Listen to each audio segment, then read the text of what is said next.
Carvus Telegram kanaliga obuna bo'ling. Havola kommentariyada.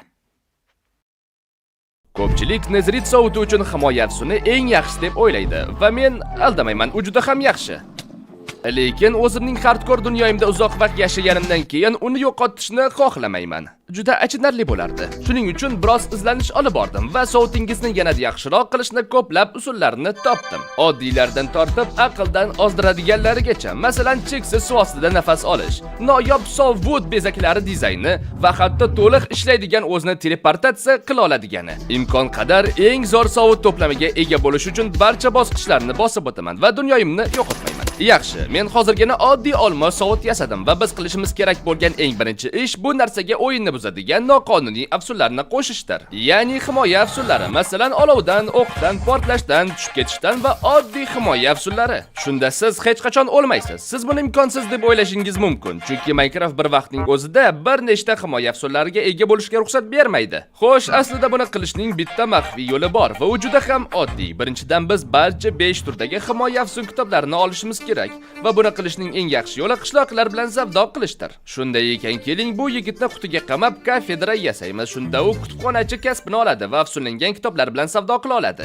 Hozir u omad 2 sotyapti. Bu bizga kerak emas. Shuning uchun biz shunchaki kafedrani buzib qayta qo'yamiz. Bu esa uning savdolarini yangilaydi. Menimcha bu juda ham ko'p vaqt olsa kerak. Yaxshi, biz olovdan himoya to'rini oldik. Aslida bu men kutgandan uzoq vaqt olmadi. Bittasi ketdi, to'rttasi qoldi. Va agar siz qiziqayotgan bo'lsangiz, men bu qishloqlarni o'z qishlog'imdan ko'paytirish joyimdan olib kelganman. Yengil tushish to'rini olish uchun menga 7 daqiqa yu 51 soniya. Himoya to'rini olish uchun esa 4 daqiqa yu 53 soniya talab qildi. Yo xudoyim, men hozirgina kafedrani buzib qo'yishimga sal qoldi. Portlashdan himoya to'r ketdi.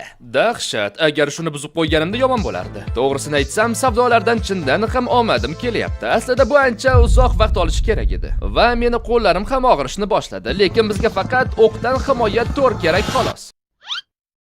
Demak, biroz vaqt o'tib bizda hammasi bor. Olovdan himoya, yengil tushish, oddiy himoya, portlashdan himoya va o'qdan himoya. Bu juda ham ajoyib va sovutning har bir qismi uchun bu kitoblarni barchasini sotib olish juda ko'p zumrad talab qiladi. Zumrad olish uchun esa shunchaki temir fermamga boraman va bir dunyo temirni olsam bo'ldi.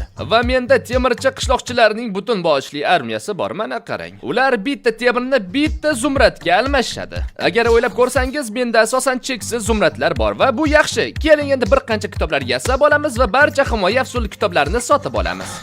Yo'q. Endi tushundim. Men olgan barcha savdolar yo'qolib ketibdi va men ularni sotib olib, savdolarni qulflashni unutibman.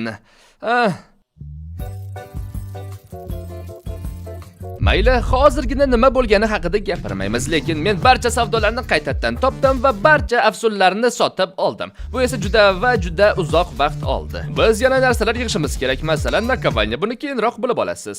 Yana boshqa barcha afsun kitoblarini ham olishimiz kerak, masalan, sinmaslik, ta'mirlash, suvda tez yurish, suv ostida ishlash va shunaqalar. Va nihoyat bizga juda ko'p XP lar kerak bo'ladi. Shunda biz barcha kitoblarni sovutga birlashtira olamiz va bizga nafaqat 50 yoki 100 yoki 200 ham emas, bizga 300 kerak bo'ladi. Menda hozir 30 ham. Bu yaqiniga ham yo'lamaydi. Yaxshiyamki mening XP fermam haqida videoyimda bu nima? Bu piglin bu yerda nima qilyapti? Nima bo'lsa ham men bu ulkan oltin XP fermasini qurganman. Ishonchim komilki, bu siz qurishingiz mumkin bo'lgan eng tezkor XP fermalardan biri. XP shunchaki kelishda davom etaveradi va menimcha men bu fermada 300 darajaga yetguncha bir necha soat AFK turaman va tezda qaytaman. To'g'risini aytadigan bo'lsam, men 8 soat AFK turdim. Endi bizda kerak bo'lgan barcha narsa bo'lishi kerak. Biz nihoyat bu barcha kitob afsunlarini sovutga qo'shishni boshlashimiz mumkin. Bu unga noqonuniy afsunlarni beradi va videoning boshida ko'rsatganimdek, Minecraft har bir sovut bo'lagiga faqat bitta himoya afsuniga ruxsat beradi. Lekin qidirayotganimda buni aylanib o'tishning bitta maxfiy yo'li borligini aniqladim. Taxminan 3 yil oldin Minecraft shunday sovut yaratishga bitta o'yin versiyasida ruxsat bergan. Bu esa Bro 14 da. Keyinchalik buni tuzatishgan. Shunday qilib, agar biz dunyoyimizni shunchaki Bro 14 ga pasaytirsak, barcha kitob afsunlarini tezda qo'yib olsak, keyin dunyoyimizda hozirgi Bro 20 versiyasiga qaytarishimiz mumkin. Oson eshitilyapti, to'g'rimi? Aslida unday emas, chunki bitta narsa xato ketsa, butun dunyo buzilib ketishi va hamma joyda tasodifiy changlar paydo qilishi mumkin. Men esa buni sodir bo'lishini xohlamayman, lekin men tavakkal qilaman, chunki bu noqonuniy sovut haqiqatan ham juda kuchli va bunga arziydi. Bo'ldi, inventarimda kerak bo'ladigan hamma narsa bor. Keling nazarda juda uzoqqa uchib ketamiz, chunki versiyani bazani pasaytirganimizda biz qayta kirgan hudud yangilanib ketadi va men bazamni o'chib ketishini xohlamayman. Bu juda yomon bo'lardi. Yaxshi, yetarlicha uzoq bo'lsa kerak. Ancha vaqtdan beri uchyapman. Portal quramiz. Bunga kirishdan oldin bizga kerak bo'lmaydigan barcha narsalarni shu sandiqqa solib qo'yamiz. Chunki Nezerit 1.14 da mavjud emas edi va agar u yonimda bo'lsa o'chib ketish ham mumkin. Aldamayman, men biroz qo'rqyapman agar sezmayotgan bo'lsangiz. Lekin biz tayyormiz, o'yindan chiqamiz va uni 1.14 da ishga tushiramiz. Oh xudoyim, bu yuklanish ekrani juda boshqacha ko'rinyapti. Men kiryapman, umid qilamanki mening butun dunyoyim buzilib ketmadi. Oh.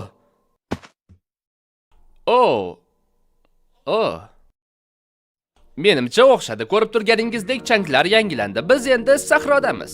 Qarang, piramida turibdi. Hamayli keling ishimizni qilaylik va barcha kitoblarni sovutga afsullaylik. Menimcha dubulg'adan boshlaymiz va afsullarni sovutga qo'yishning o'ziga xos tartibi bor. Chunki agar shunday qilmasangiz, u juda qimmat bo'lib ketadi va hech narsa bo'lmaydi. Men buni qanday qilish bo'yicha YouTube'dagi qo'llanmaga amal qilyapman. Avval sinmaslik kuch bilan bo'lish kerak.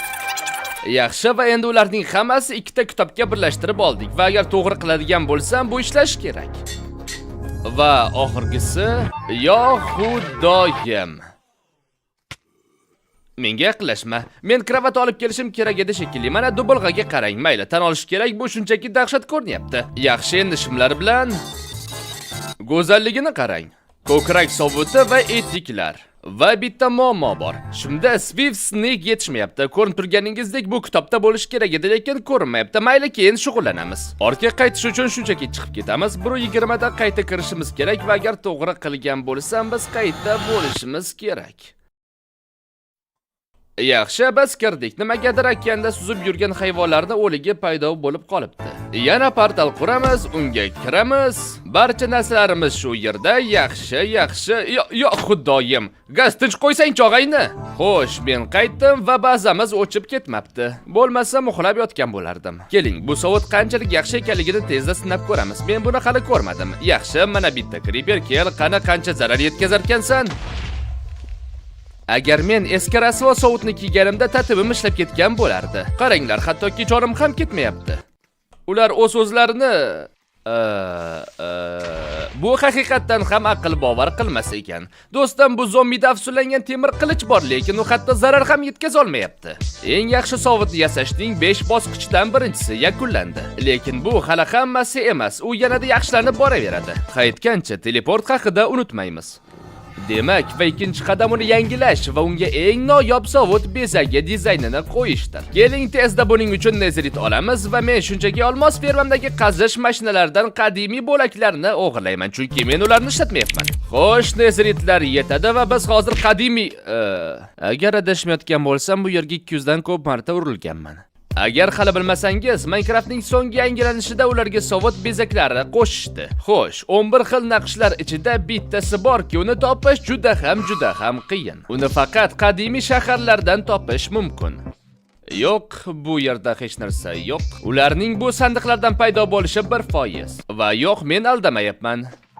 Mayli, ikkita afsullangan oltin olma oldik. Ammo uni nima uchun shunchalik noyob ekanligini sababi bor. U sovutni juda chiroyli ko'rsatadi. Shuning uchun ham u menga kerak. Bu hatto u ham emas. Var sovut bezagi nima degani bu? Mayli, bu haqiqatdan ham ancha vaqt olsa kerak. Sovut bezagim qayerda? Keling, uni qanchalik tez topa olishimni ko'ramiz. Men shunchaki yugurib uni topgunimcha hamma sandiqlarni ochib chiqaman. Yaxshi, men boshqa qadimiy shaharga bordim. Menimcha bu yerda bor. Bittasini topish uchun 5 ta qadimiy shaharga borishimga to'g'ri kelmas deb umid qilaman. Hamma joyda vardanlar, qayerga borayotganimni ko'rmayapman ham. Jin ursin, buncha kamyob bo'lmasa. Bu qadimiy shaharda shunchalik vardanlar ko'pki.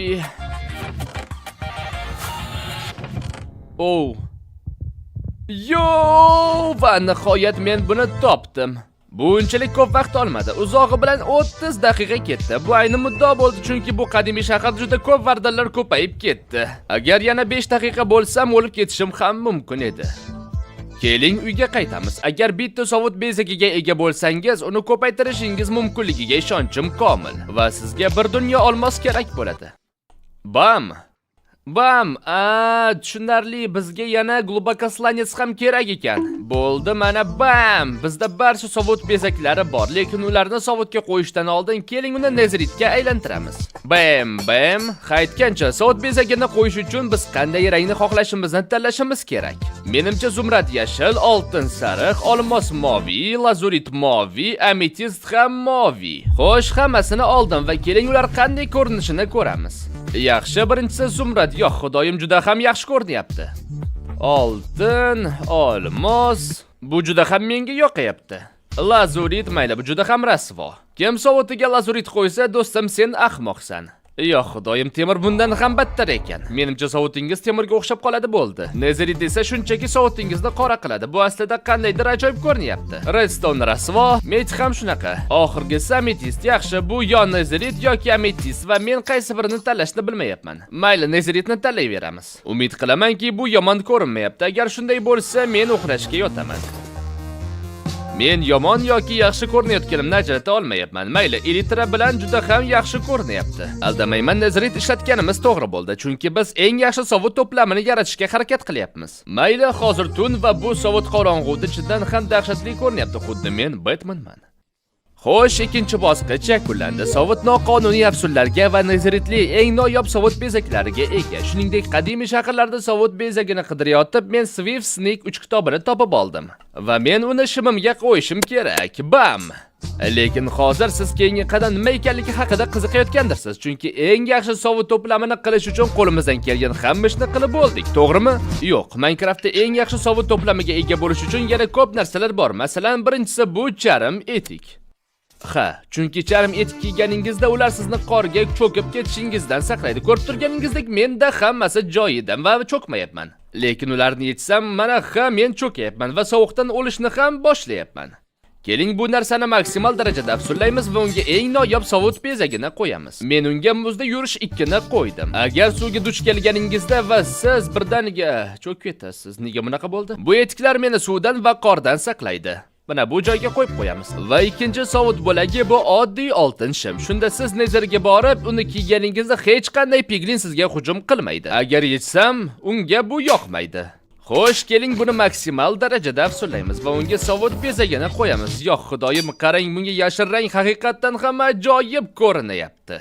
Va oxirgi maxsus sovut bo'lagini olish uchun sizga biroz suv o'tlari kerak bo'ladi va ikkita toshbaqani ko'paytirish lozim. Va bu toshbaqa kosasidan dubulg'a va uni kiyganingizda suv ostida nafas olsangiz bo'ladi. Uni yasash uchun bizga 5 ta qalqoncha kerak va ular chaqaloq toshbaqa ulg'ayganda tushadi. Keling, bir nechta panjara yasab, kichkina devor quramiz. Shunda ular qochib keta olmaydi.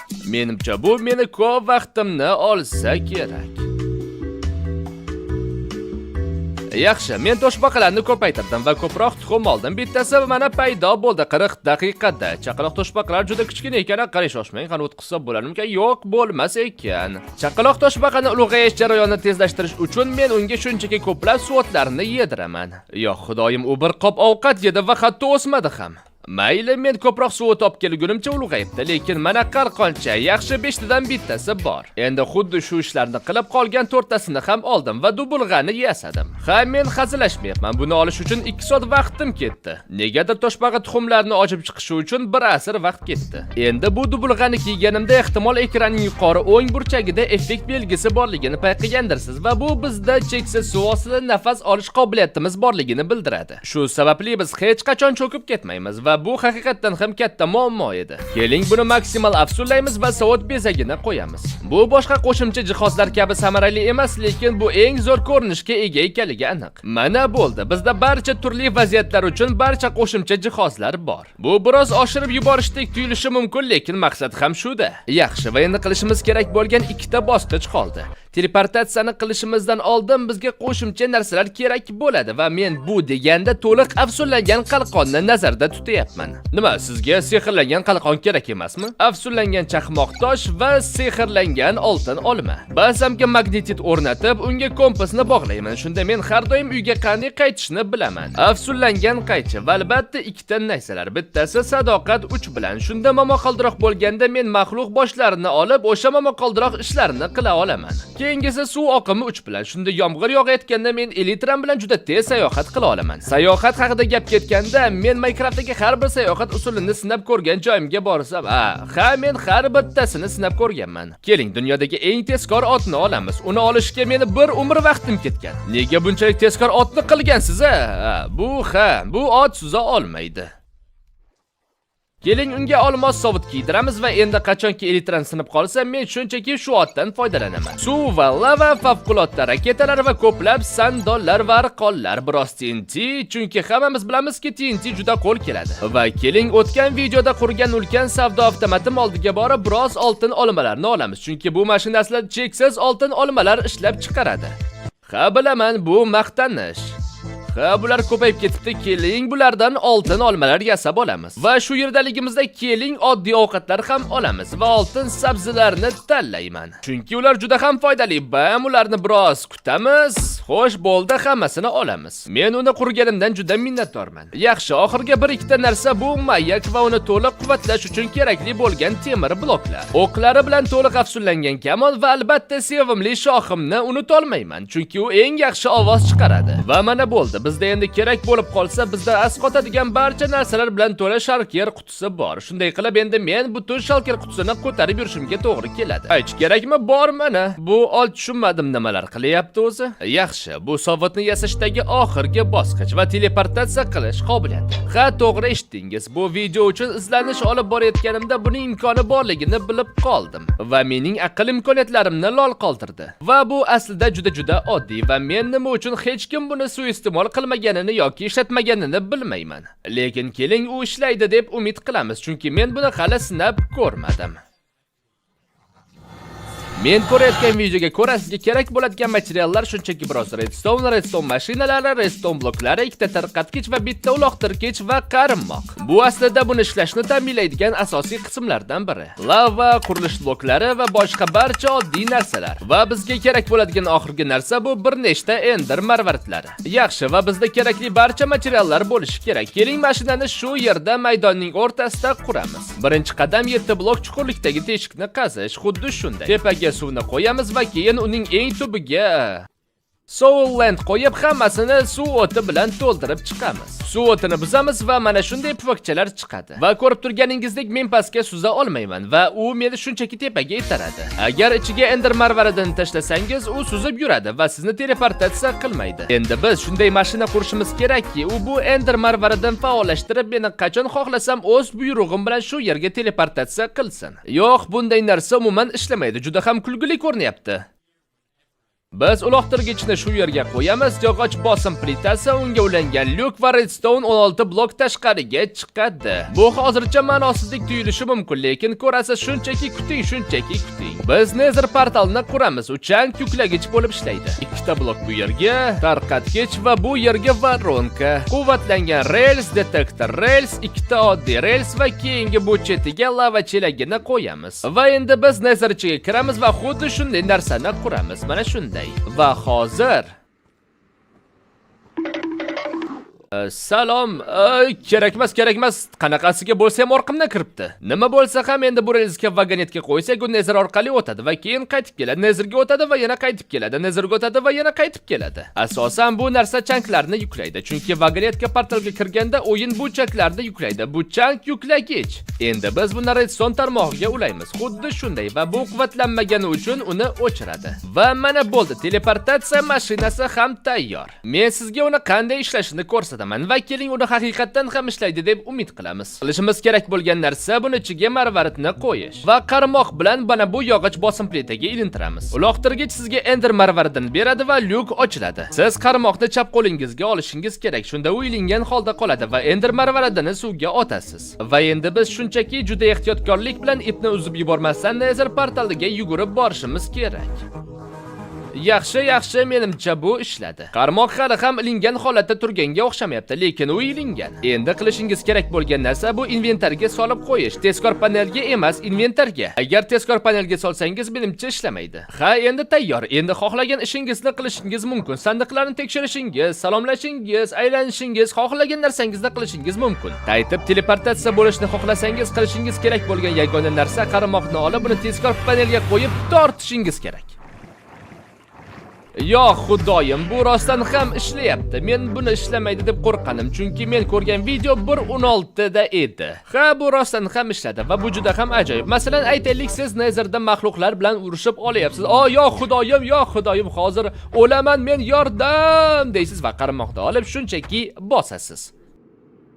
Ha, bu Nezerda ishlamas ekan. Mayli, buni eslab qolamiz. Mayli, u faqat oddiy dunyoda bo'lganingizda ishlaydi. Bu baribir ham juda kuchli narsa. Masalan, aytaylik, elektrangiz to'satdan sinib qoldi va siz pastga tushyapsiz va sizda tezda qarmoqda bosasiz. Menimcha sizlarga videorolik yoqdi degan umiddaman. Agar yoqqan bo'lsa, Telegram kanalimga obuna bo'lishni unutmang. Keyingi video chiqishini albatta kutib qoling. Albatta, 4000 ta laykdan keyin xayr, salomat bo'ling.